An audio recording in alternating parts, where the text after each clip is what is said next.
You didn't stumble here by chance. You were called here by resonance, the quiet mathematics of coincidence aligning in your favor. Somewhere between the hum of your heartbeat and the static of your thoughts, the universe found an opening, and through that opening, this moment arrived. You've been wondering why the very things you run from seem to circle closer, why what you fear repeats with uncanny precision, as if reality itself were mocking your prayers. You strive for love and meet mirrors of abandonment. You chase abundance and find reminders of lack. You push against delay and time stretches just beyond reach. The harder you grip, the more the current drags you back. That isn't failure, it's physics. Every impulse of resistance creates an equal vibration of magnetism. The universe listens not to your words, but to your waveform. It responds to the texture of your attention. When that attention tightens, when it strains, demands, insists, the field interprets it as gravity. You begin to pull in echoes of your own tension, reflections sculpted by your resistance. Imagine the ocean. You throw your weight against its tide, and it seems to push you backward. Yet if you float, the same water carries you forward with no effort at all. Resistance and allowance, same field, different frequencies. This is the paradox of attraction. What you resist, you reinforce. What you embrace, you dissolve. The field has no morality, no judgment, only precision. It mirrors your coherence, not your story. So the invitation tonight isn't to try harder, it's to notice differently, to become so still that you can hear the hum beneath the noise, the signal that's been speaking in déjà vu, in repeated lessons, in timing that feels almost too exact. Because beneath every repetition lies a secret the universe has been training you to feel, the difference between fear disguised as focus and faith disguised as surrender.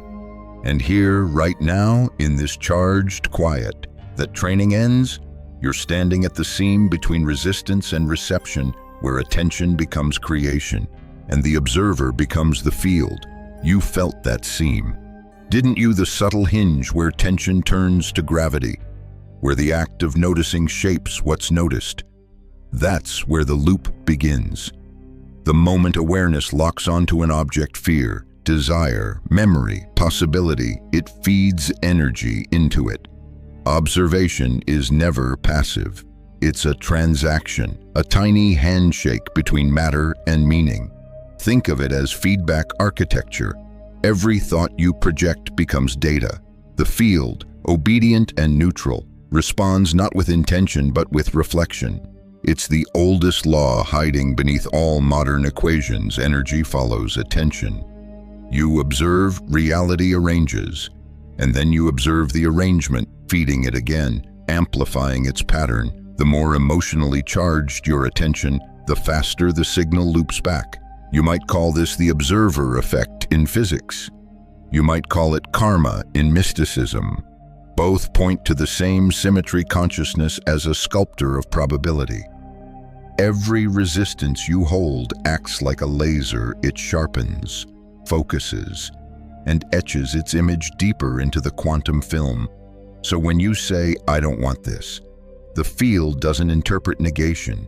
It only registers frequency. It echoes, "You want this intensely." That's why repetition feels cruel.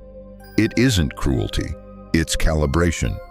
The feedback loop repeats until coherence replaces contradiction. It's how the system teaches awareness through experience. It hands you the same puzzle until your vibration stops producing noise. The moment understanding dawns, the loop collapses. Imagine shouting into a canyon. Your words return until the echo aligns with your breath. If you yell anger, anger rebounds. If you whisper peace, the canyon softens its voice to match. The universe is that canyon, vast, patient, infinitely responsive. Now consider emotion as frequency density. The heavier the feeling, the longer its reverberation through the field. Guilt and fear carry low oscillations that linger. binding you to recursive realities. Joy and acceptance oscillate faster. They rise, dissipate, make space for novelty. The loop isn't punishment. It's a mirror held until you recognize your own reflection as teacher. Each time you witness your reaction without collapsing into it, coherence strengthens. The system learns you're ready for subtler lessons. At first, it sends you people to test your patience. Then, it sends you opportunities to test your trust. Finally, it sends silence to test whether you can generate your own signal. Silence is the field's final exam. In that stillness, every unhealed fragment of attention surfaces. You may mistake it for emptiness, but it's actually raw material waiting to be rewritten. What most call boredom is the nervous system's detox from noise. Let it happen. Stillness is the womb of new architecture. From a neurological view, feedback shows up as plasticity.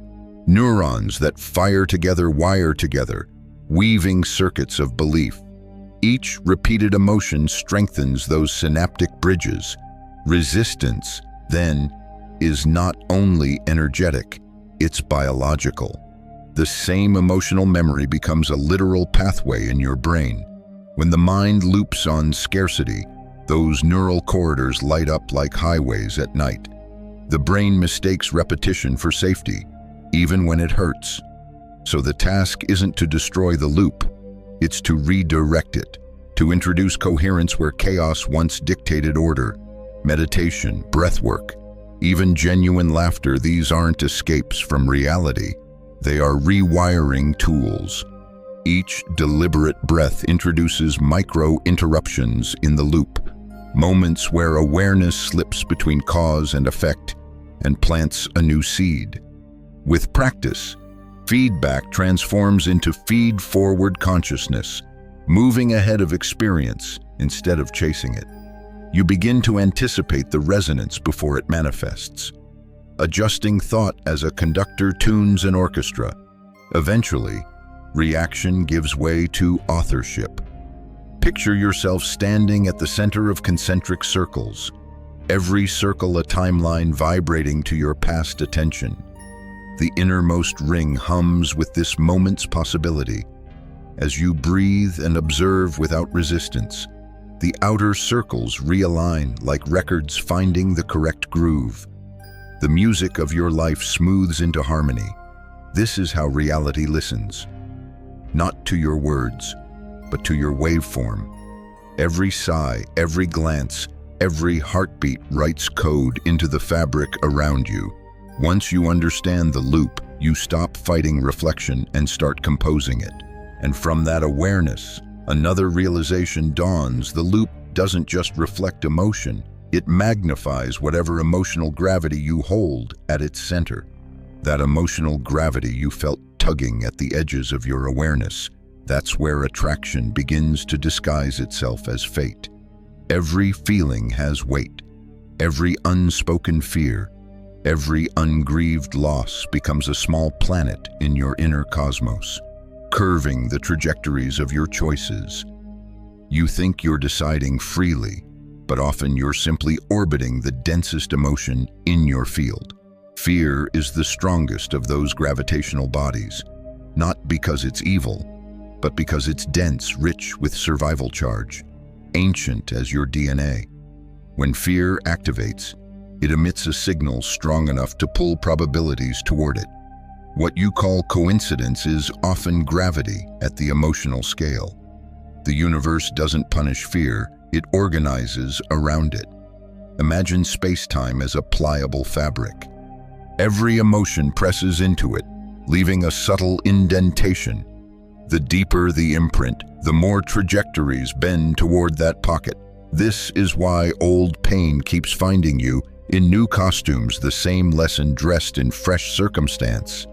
You move cities, change jobs, switch partners, and still the orbit persists. You're not cursed, you're gravitationally consistent. Now look closer. The moment you resist that feeling, trying to push it away, the gravitational field tightens. Suppressed energy has nowhere to disperse, so it folds inward, creating pressure. And pressure is magnetism in disguise. What you suppress, you store. What you store, you attract. This is why unprocessed emotion reappears as external drama. It's energy seeking release through reflection. Think of it as an emotional black hole. The more you deny it, the stronger its pull. The only way to neutralize gravity is not escape, but inclusion. When light approaches a black hole, some frequencies vanish, but others bend gracefully around it, forming halos, visible proof that even darkness refracts illumination. So too with your pain when you meet it fully. It refracts into wisdom. The body knows this long before the intellect agrees. Every contraction in your chest, every shallow breath, is your nervous system trying to contain an emotion too vast for thought. When you breathe into it instead of away from it, the pressure diffuses. The orbit loosens. Fear, seen without resistance, becomes information guidance about where energy still clings to form. Science whispers the same truth in subtler language. Emotions release measurable electromagnetic waves. Instruments record how gratitude stabilizes heart rhythms, while anger fragments them. Your biology doesn't lie, it vibrates. When you dwell in chronic tension, your cells align around that frequency, building a kind of internal scaffolding of expectation. Then, as the observer, you meet the world and unknowingly recreate conditions that match your internal architecture. That's why healing isn't about escape, it's about integration. You can't transcend what you refuse to touch. Every fear carries a photon of wisdom waiting to be freed. When you face it, the photon converts, light emerges, coherence increases, and the field reorganizes accordingly. To work with emotional gravity is to become an astronaut of your own psyche, exploring dense territories without judgment. Each descent into discomfort releases energy that once fueled repetition.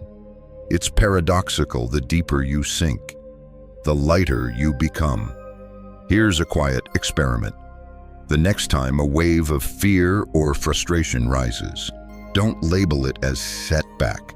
Place your attention on the sensation itself, not the story about it. Breathe slowly until the edges of the feeling blur. What begins as heaviness starts to hum, and that hum is liberation. You've just converted gravity into current. In that moment, the field adjusts. The feedback loop described earlier widens its aperture. Synchronicities replace setbacks, and patterns begin to dissolve like frost under sunlight. Fear stops being a magnet for repetition and becomes a teacher of motion. And as that motion steadies, another principle reveals itself: the art of surrender, the science of letting the field flow through you instead of around you. Because after gravity comes grace. Grace isn't granted, it's unlocked. It appears the moment you stop trying to outthink the current. You've already seen what resistance does. It tightens the orbit, amplifies the noise, multiplies the mirrors. But when you stop wrestling reality, something exquisite happens. The field begins to breathe with you. You become less the architect forcing blueprints and more the conduit translating frequency into form. Surrender is misunderstood. It isn't defeat or resignation, it's alignment. It's the physics of coherence in motion. Imagine a tuning fork struck in an open room. Every object that shares its frequency begins to vibrate sympathetically. That's not mysticism, that's resonance. The fork doesn't shout, doesn't plead. It simply vibrates in truth, and the environment reorganizes around its clarity. You are that tuning fork. The clearer your tone, the smoother the flow. When the body relaxes, the signal sharpens.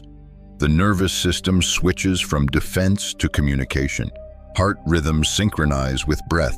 Brain waves descend into harmonic alpha and theta states.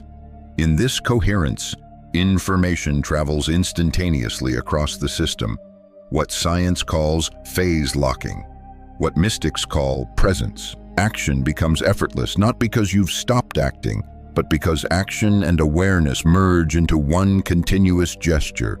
The universe, too, operates on this principle. In superconductivity, electrons pair and move without resistance, allowing energy to circulate endlessly. Surrender is your consciousness entering superconductive state, zero resistance, maximum flow. Your desires stop colliding with your doubts. They travel together as one current. That's when manifestation ceases to feel like effort and starts feeling like inevitability. But the mind, trained for survival, fears surrender. It equates control with safety. So it builds elaborate strategies, visualize harder, plan longer, predict every variable. Yet the more variables you grasp, the more reality wriggles free, reminding you that prediction belongs to particles, but creation belongs to waves. To surrender is to remember you are both. You may have noticed that your most profound breakthroughs came not at the height of effort, but in its collapse the moment you exhaled, gave up, looked away, and the answer arrived uninvited. That wasn't coincidence. It was physics honoring permission. The field can't deliver when you're broadcasting static. It waits for the gap between thoughts, the softening of self-importance, to translate intent into actuality. In surrender, perception shifts from linear to holographic. Instead of chasing outcomes, you perceive patterns forming before they appear. Intuition strengthens because you're finally quiet enough to hear it. Small synchronicities, a name repeating, a song echoing your thought are confirmations of coherence. They're the breadcrumbs of flow. This doesn't mean you stop participating. Flow is not passivity, it's precision. You still act, but action arises from impulse, not anxiety. You move because movement is ripe, not because silence feels unbearable. Each gesture, each word becomes an extension of listening. The Taoists called this wu-wei effortless action, the river carving canyons without strain. Even the body mirrors this truth.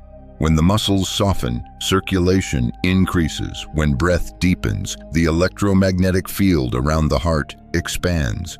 Your biology was designed for flow. Tension is the anomaly, not the norm. So every sigh, every tear, every unclenching is physics returning to equilibrium. Try this instead of asking, "What should I do next?" Ask, "What wants to move through me now?" The difference is subtle but revolutionary. One question manipulates, the other collaborates. The universe adores collaborators. And as you keep surrendering into that collaboration, something begins to awaken beneath the surface of awareness, the realization that your body itself is not a barrier to the field, but its most precise instrument. The field doesn't need escape, it needs embodiment. You can feel it now, can't you? The body humming in the quiet aftermath of surrender, as though something unseen has begun to play it like an instrument finely tuned. That sensation isn't imagination, it's information. The field has found conductivity, and the body, once treated as obstacle, reveals itself as orchestra.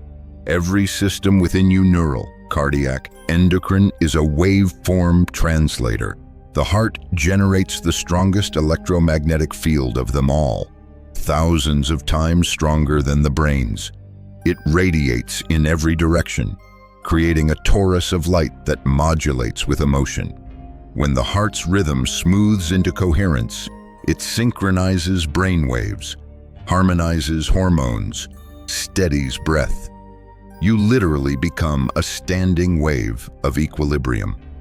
That's the secret mystics felt in meditation, and scientists measured in laboratories. The human body is a bridge between dimensions, translating the unseen into motion.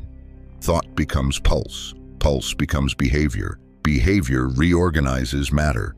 What you call intuition is simply the nervous system decoding information faster than language. But the calibration isn't always gentle. As coherence rises, the body flushes old residue chemical memories stored in muscle and fascia. You might feel heat behind the heart, tingling in the spine, pressure at the skull's crown. Don't panic. That's current clearing interference. Energy doesn't vanish, it changes form. Tears, tremors, laughter. These are physics at work. Release is transmutation in slow motion. The ancient languages knew this truth intuitively. Spiritus meant both breath and spirit. Every inhale pulls photons through your lungs. Every exhale sends data into the field. Breath is your dial between dimensions. Hold it shallow, and you restrict transmission. Breathe deeply, and you amplify your signal. Conscious breathing is not just meditation, it's modulation, the art of tuning the instrument. Consider also the brain's luminous secret neurons emit tiny flashes of light called biophotons. They pulse in patterns correlated with intention and attention. When your awareness aligns with gratitude or love, these photons synchronize, creating coherent luminescence measurable in laboratory darkness. You literally shine. The phrase light of consciousness is biological fact disguised as metaphor. DNA joins this symphony. It's not a static code, but a responsive antenna coiling and uncoiling based on emotion, translating vibration into chemistry. Fear constricts it. Joy relaxes it. As you master coherence, the helix begins to resonate in higher harmonics, communicating not just within your body, but across the field. Every cell becomes a tiny transmitter, updating its neighbors through light. This is embodiment, not escapism, not transcendence. Presence so complete that the physical becomes sacred technology. Each movement, even the smallest, ripples through the grid. When you walk with awareness, the magnetic field around you reorganizes space. When you speak with integrity, your vocal vibrations recalibrate local air molecules. You think you're whispering, you're actually programming. Yet embodiment asks humility. The instrument must be cared for. Sleep, food, laughter, water, all are forms of frequency maintenance. The body is divine circuitry wrapped in carbon. Neglect it, and the music distorts. Revere it, and it becomes a resonant chamber for the universe's song. If you've ever felt goosebumps during truth, that's your body confirming alignment. If you've ever felt warmth in your chest after forgiveness, that's coherent charge expanding. These are not metaphors for spirituality. They're metrics of resonance. The divine doesn't live outside you, it conducts through you. And when the instrument vibrates cleanly enough, the field begins to play through it with greater force. The music intensifies, pressure rises, old structures tremble. This is not regression, it's preparation. Because before any system stabilizes in higher order, it passes through chaos. The tremble isn't failure, it's physics. When energy upgrades its pattern, old architecture must shake itself apart. You've felt it sleepless nights, waves of emotion, sudden clarity followed by confusion. It's the signature of a system crossing thresholds. Before any element shifts state, there's turbulence, water quivers before it boils, ice cracks before it melts, stars collapse before they explode into nova. Consciousness follows the same law.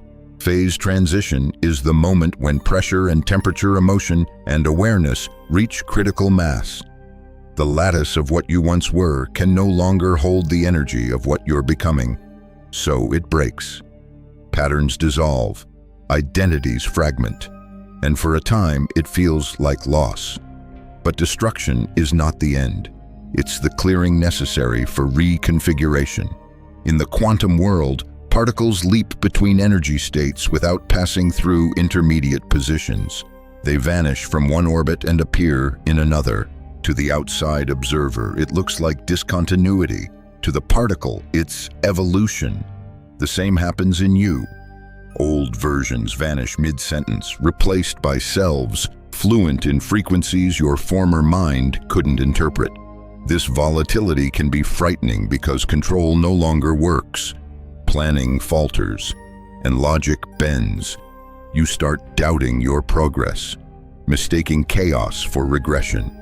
But chaos is the bridge between harmonies. The interference patterns you feel anxiety, restlessness, sudden tears are two realities overlapping, fighting for coherence. One is the narrative you've outgrown, the other the vibration you've invoked. The body translates this friction as heat or electricity. The skin tingles, heartbeat races, temperature fluctuates.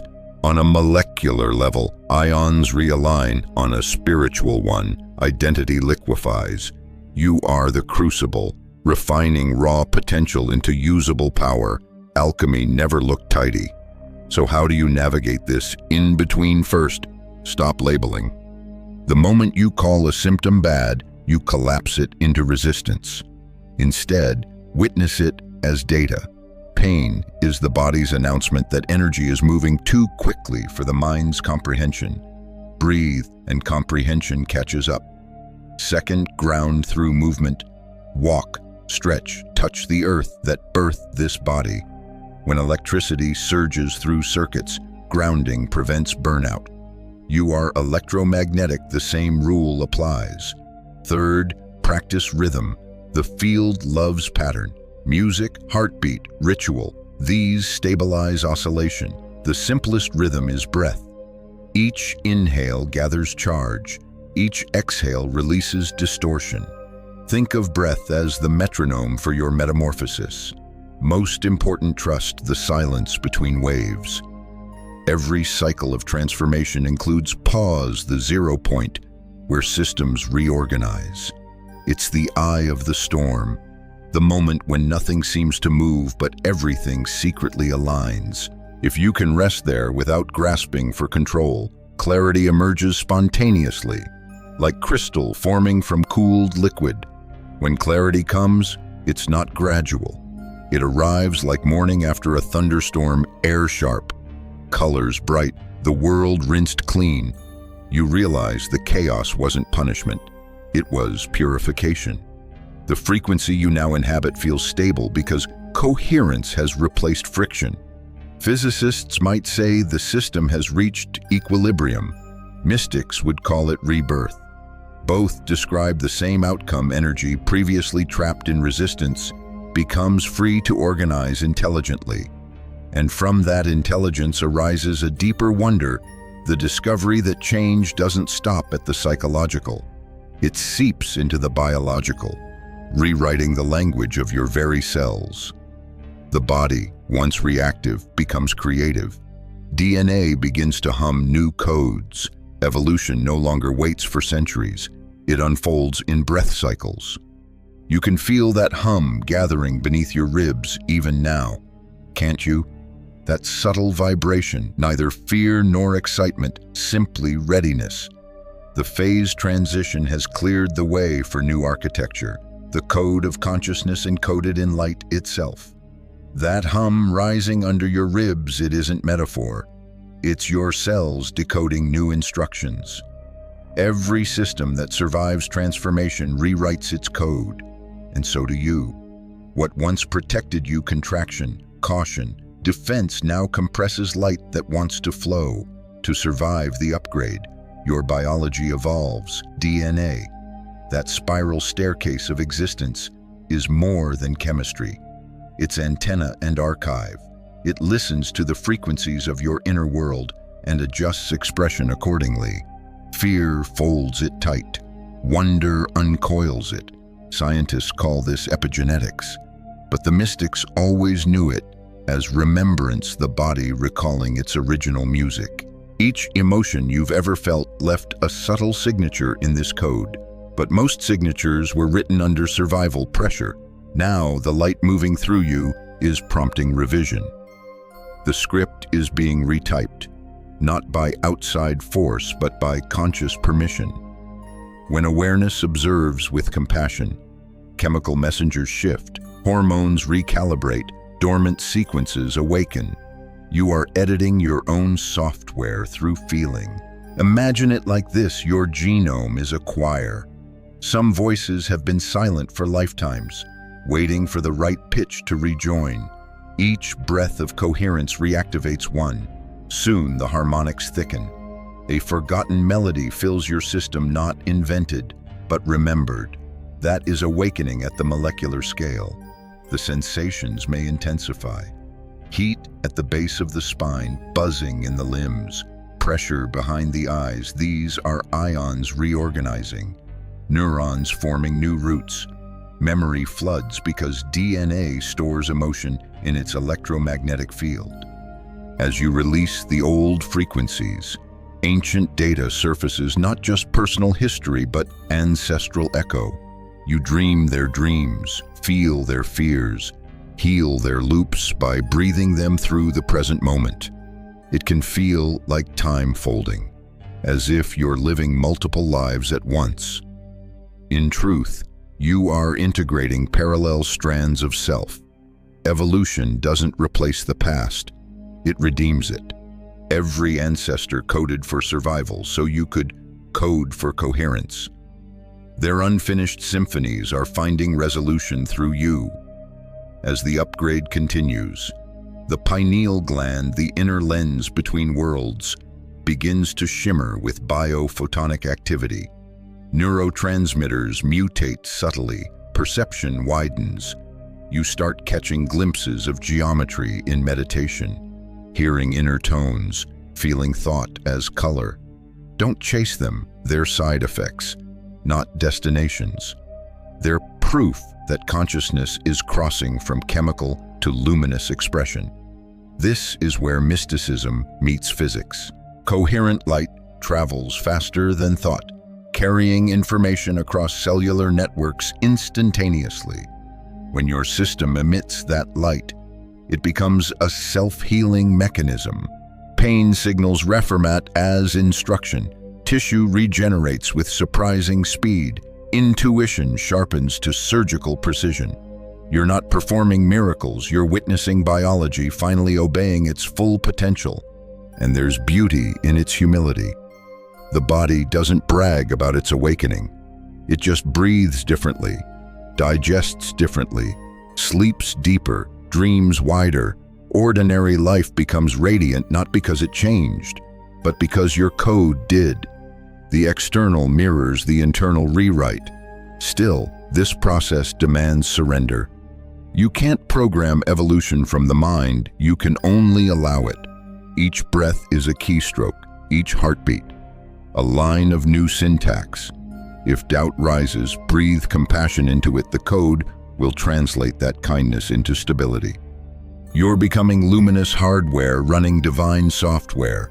And the next phase isn't about inner sensation anymore. It's about integration, when the distinction between observer and field dissolves completely.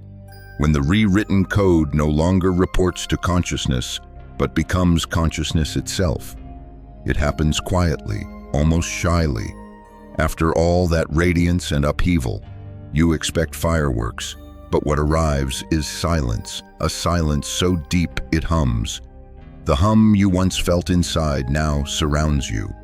Or maybe there's no difference anymore. The distinction between within and without collapses.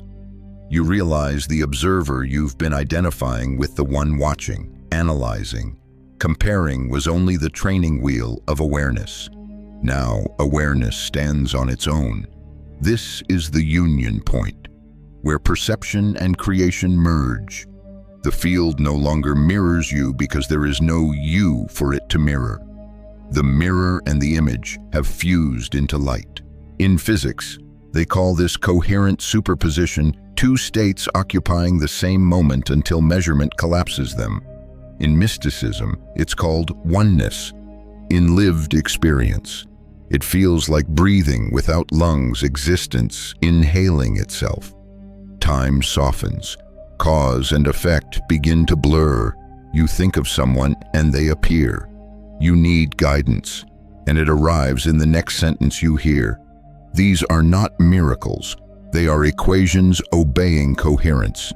The delay between intention and manifestation shortens because the signal no longer travels through resistance. You've become transmitter and receiver simultaneously. You may notice subtle physical cues, warmth behind the heart, an effortless smile rising without reason, tears that feel like liquid gratitude.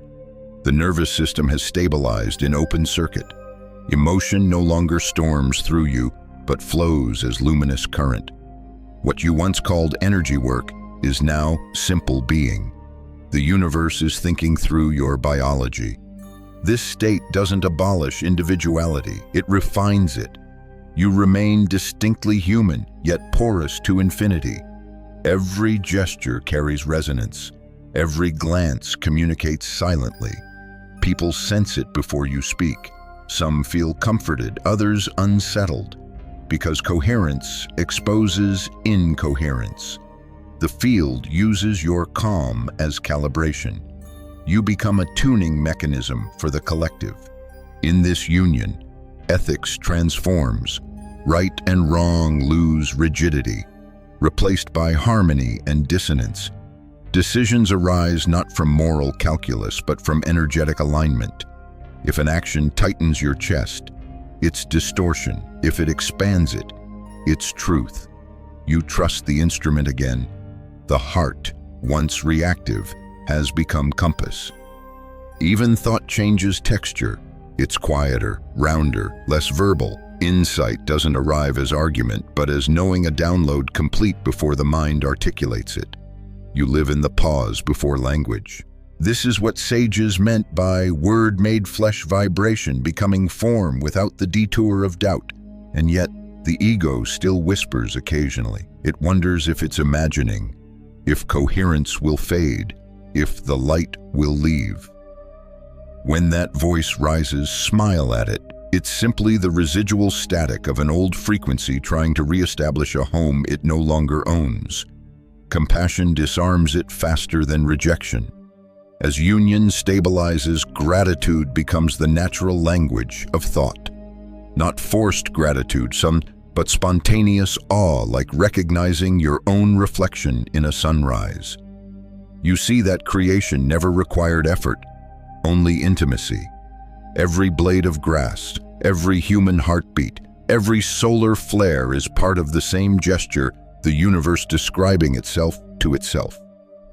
And from that realization, a new impulse begins to stir. If everything is one continuum, then your awakening cannot be isolated. It must ripple outward.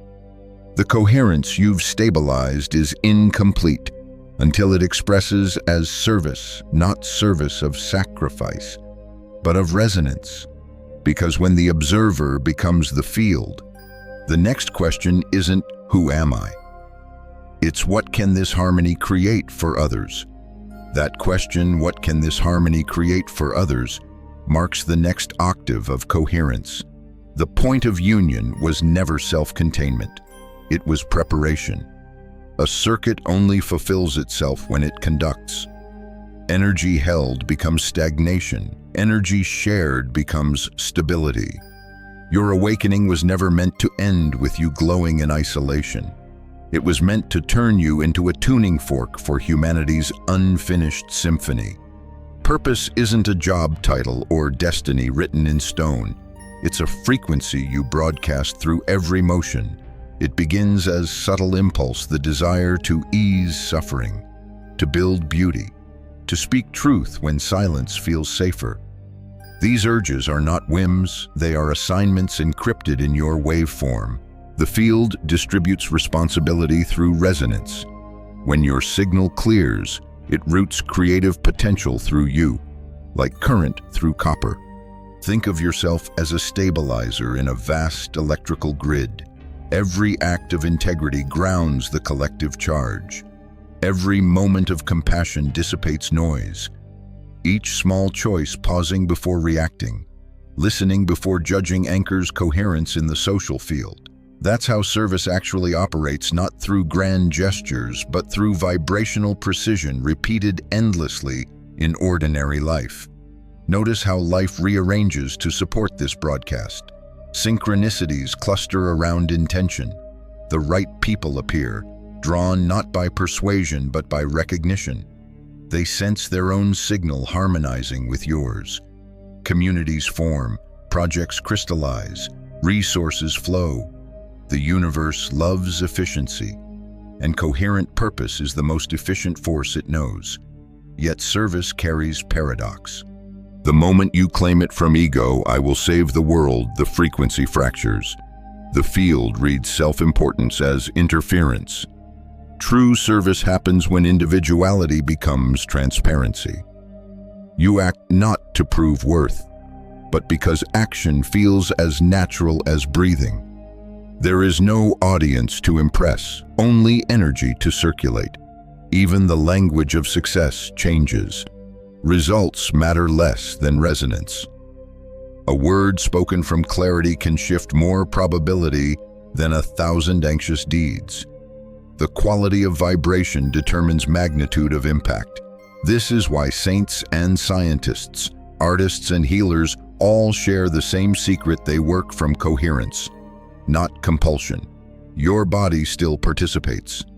When you speak truth, sound waves carry ordered information into chaotic environments. When you create art from love, photons leave your skin charged with that emotion. Others absorb it unconsciously. When you forgive, you reduce entropy in the shared field. Every choice transmits data to the morphic network that binds us all. Purpose, then, is not singular, it's fractal. It repeats at every scale: cellular, personal, collective, cosmic. One breath of sincerity can recalibrate generations downstream. You'll never fully measure your reach, and that's part of the beauty. The field keeps its mathematics hidden, so humility can protect power. But you will feel the confirmation environments calm around you. Conversations deepen, timing smooths. The chaos that once mirrored your resistance now mirrors your coherence. Life becomes participatory, an ongoing collaboration between intelligence and intimacy. And just as coherence stabilized your personal reality, it begins to stabilize the collective. Humanity, too, is in phase transition. Systems shake, beliefs fracture, noise peaks. You were trained in microcosm to hold steady amid that storm. The same breath that anchored your nervous system can anchor the species. Because when one node remembers balance, the grid remembers with it. Service isn't sacrifice, it's resonance maintenance. You're not giving energy away, you're circulating it. The more freely you share, the stronger the current returns. And as that current widens beyond personal orbit, a larger pattern reveals itself: the collective resonance approaching critical mass. The harmonic threshold where humanity's next version waits to be born. You can sense it now, can't you? The pulse beneath the noise. The collective heartbeat trembling through every city, every forest, every fiber of air. What you've stabilized inside is beginning to echo across the grid. Humanity is tuning. Some call it chaos, others call it awakening. Both are correct.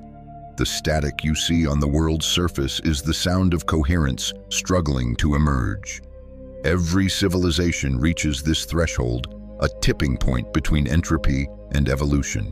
For centuries, we've been oscillating at frequencies of fear and survival, each mind reinforcing the same waveform of scarcity.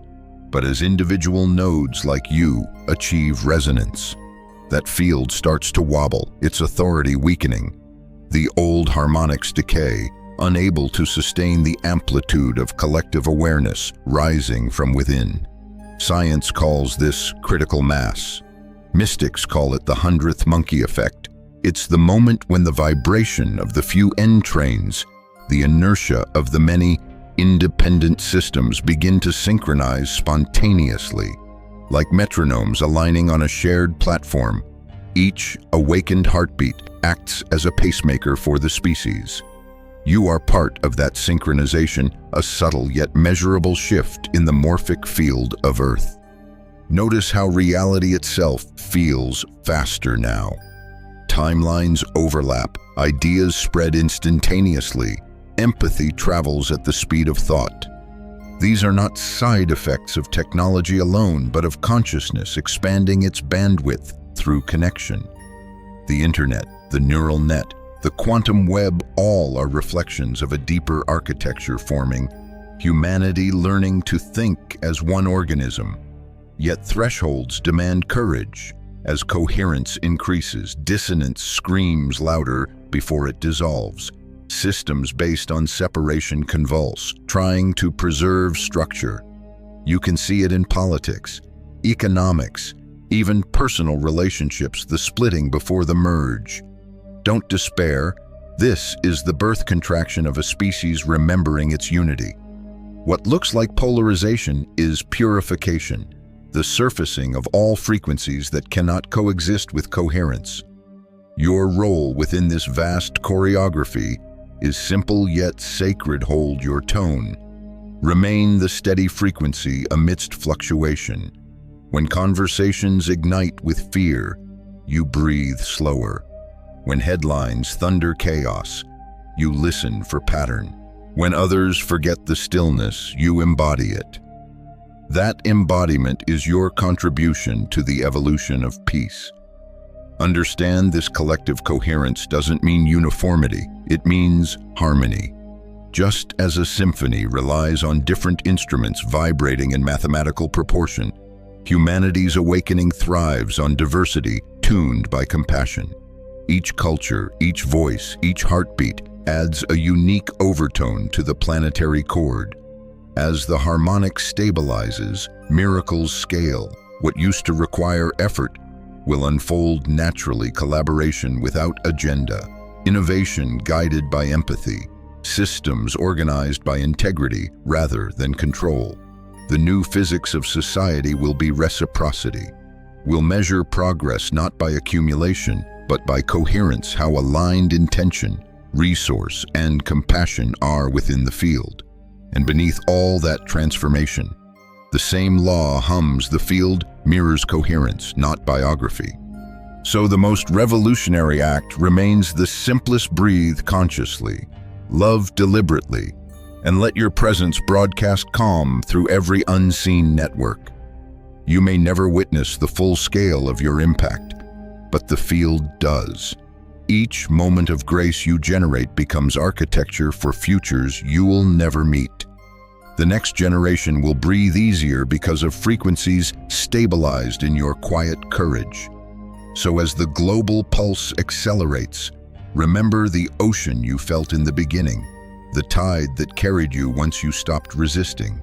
That tide is planetary now, drawing us toward a new shoreline of coherence. You are not separate from it, you are its wave. And soon, when silence spreads across the collective mind like dawn, we will all remember together that resistance was never our enemy, only the pressure required to awaken light. The tide is quieter now. What once surged through you as revelation has softened into rhythm, the heartbeat of ordinary life. This is where the miracle hides, not in visions, not in cosmic symbols, but in the way you pour a glass of water, answer a question, step through a doorway without rushing. Coherence was never meant to float above the world. It was meant to breathe within it. The frequency you've anchored moves differently here, slower, denser, beautifully human. You'll still feel the pulse of the field, the shimmer around people when they speak, the subtle gravity of truth as it passes between breaths. But it no longer overwhelms. It integrates. The extraordinary becomes daily proof that divinity prefers to wear simplicity as disguise. When doubt returns, as it will, remember this: the loop has closed. Resistance transformed into rhythm, effort into flow. You no longer need to chase alignment. You are alignment remembering itself. Each breath continues the dialogue between matter and miracle. The world will still test your coherence. That's its gift, feedback as teacher. Traffic jams, arguments, unexpected losses, each one a gentle rehearsal of what you now know. Resistance isn't the barrier, it's the invitation. The more gracefully you meet contrast, the stronger the signal stabilizes. So carry this frequency lightly. Touch others not with persuasion but with presence. Let silence do the teaching. Let laughter reset the circuitry. Let kindness travel farther than intention. These are the technologies of the new physics, love rendered practical, compassion rendered contagious. And if ever you forget how vast you truly are, look at your hands. They're still trembling slightly with the current that changed everything. You can feel the pulse of the field between your palms, warm and alive. That's the reminder coherence never leaves. It simply hums in the background, waiting for you to notice. You are the bridge now between thought and heaven and earth, potential and proof. Walk gently, luminous one. The field is listening, and with every step, it learns how to sing through you.